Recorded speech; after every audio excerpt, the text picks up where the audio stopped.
Hello, नमस्ते, प्रणाम। हमारे यूट्यूब चैनल में सभी भाई बहन का स्वागत है।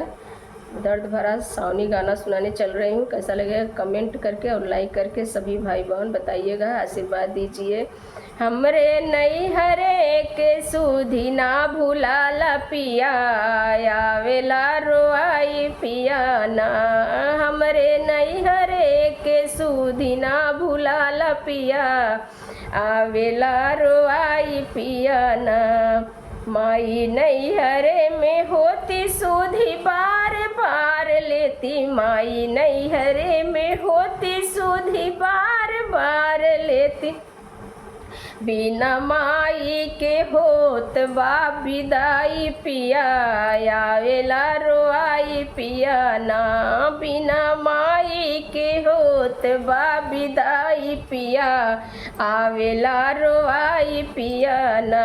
हमरे नैहरे के सुधी ना भुलाला पिया, आवेला रोआई पिया ना। हमरे नैहरे के सुधी ना भुलाला पिया, आवेला रोआई पिया ना। नैहरे के दिन के जाई इज्जत तानी को ना होई, नैहरे के दिन के जाई इज्जत तानी को ना होई।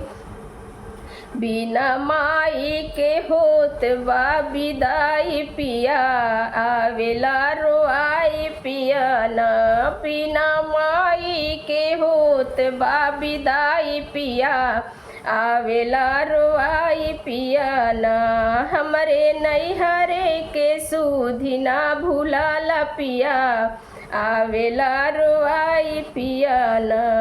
नैहरे के दिन के जाए तनिको इज्जत ना होई, नैहरे के दिन के जाए इज्जत तानी को ना होई। हमरी भौजी जे सूत चार पाई पिया, आवेला रोआई पिया ना। हमरी भौजी जे सूत चार पाई पिया, आवेला रोआई पिया ना। हमरे नैहरे के सुधी ना भुलाला पिया, आवेला रोआई पिया ना। हमरे नैहरे के सुधी ना भुलाला पिया, आवेला रोआई पिया ना। हमरे तीन गो भाई तनिको मोह न आई, हमरे तीन गो भाई मोह तनिको न आई। बिना माई के नैहर हम जाई कैसे, आवेला रोआई पिया ना।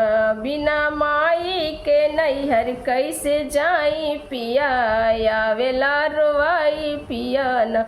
बिना माई के नैहर कैसे जाई पिया, आवेला रोआई पिया ना। बिना माई के नैहर कैसे जाई पिया, आवेला रोआई पिया ना। हमरे नैहरे के सुधी ना भुलाला पिया, आवेला रोआई पिया ना।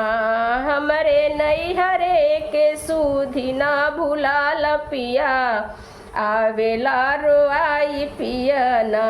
हमरे नैहरे के सुधी ना भुलाला पिया, आवेला रोआई पिया ना।